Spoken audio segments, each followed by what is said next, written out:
ଏମିତି ନୁହଁ ଆରମ୍ଭରୁ ଏ ଦେଖାଏ। ଏ ଏ ମୋ ଦିଦିର ଥିଲା ବର୍ଥଡେ ସେଥିପାଇଁ ବୋଲି ଏଠି ଆମେ ଦିଦିଙ୍କୁ ସରପ୍ରାଇଜ୍ କରିବା ପାଇଁ ସବୁ ଏସବୁ ଆରେଞ୍ଜମେଣ୍ଟ କରିଥିଲୁ। ଏ ଆରେଞ୍ଜମେଣ୍ଟ ବିଲକୁଲ ବି ମୁଁ କରିନଥିଲି କାହିଁକି ନା ମୋର ଏତେ ଟ୍ୟାଲେଣ୍ଟ ଜମାରୁ ବି ନାହିଁ। ମୁଁ ଏ ଜିନିଷ ଆକ୍ସେପ୍ଟ କରିନେଉଛି। ତ ଏଇଟା ଥିଲେ ମୋ ବଡ଼ ଦିଦି ଏ ସବୁ ଡେକୋରେସନ୍ ତାଙ୍କେ କରିଥିଲେ। ମୋ ଦୁଇଟା ସାଙ୍ଗ ଆଉ ମୁଁ ଆଉ ମୋର ଗୋଟେ ଛୋଟ ଭଉଣୀ ଆମେ ସବୁ ମିଶିକି ଦିଦିଙ୍କୁ ହେଲ୍ପ କରିଥିଲୁ।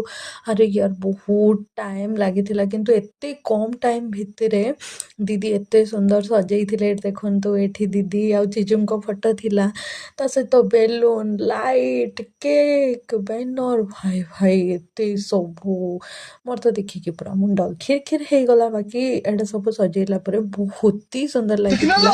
ଆଉ ଆପଣମାନେ କମେଣ୍ଟ କରିକି କୁହନ୍ତୁ ଯେ ଏଇ ଡେକୋରେସନଟା କେମିତି ଲାଗିଲା। ଏତେ ସୁନ୍ଦର ଲାଗୁଥିଲା ଫାଇନାଲ ଲୁକ୍। ଆଉ କେକ୍ ଦେଖନ୍ତୁ, କେକ୍ ତ ବହୁତ ହି କ୍ୟୁଟ୍ ଅଛି। ତାପରେ ଏଠି ଆମେ ଦିଦିଙ୍କୁ କରିଦେଇଥିଲୁ ସରପ୍ରାଇଜ୍। ଆଉ ଏଠି ଷ୍ଟାର୍ଟ ହେଇଯାଇଥିଲା କେକ୍ କଟିଂ। ଦେଖନ୍ତୁ କେତେ କ୍ୟୁଟ୍ ସରପ୍ରାଇଜ୍ ଦେଖିକି ଦିଦି ବହୁତ ଖୁସି ହେଇଥିଲେ। ଆପଣମାନେ ତ ଦିଦିଙ୍କ ମୁହଁ ଦେଖିକି ଜାଣିପାରୁଥିବେ ଯେ ଦିଦି କେତେ ଖୁସି ଅଛନ୍ତି। ଆଉ ଝିଅ ନା ଏ ଲାଇଟ୍କୁ ଦେଖିକି ସେ ଡରିଗଲା।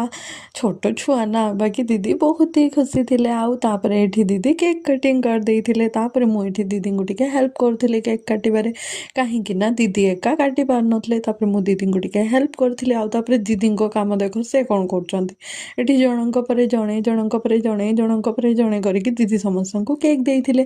ଆଉ ନେଇକି ସମସ୍ତଙ୍କ ସହିତ ତାଙ୍କ ଖୁସିଟା ସେଲିବ୍ରେଟ୍ କରୁଥିଲେ। ଫାଇନାଲି ମୋ କାମ ସରିଯାଇଥିଲା, ଡନ୍। ତ ଏଠି ଦେଖନ୍ତୁ ଫଟୋ ସ୍କ୍ରଲ୍ କରିକି ମୋ ସାଙ୍ଗ ଦେଖୁଥିଲା। ଆଉ ଥିଲା ଛୋଟ ସରପ୍ରାଇଜ୍ ପାର୍ଟି।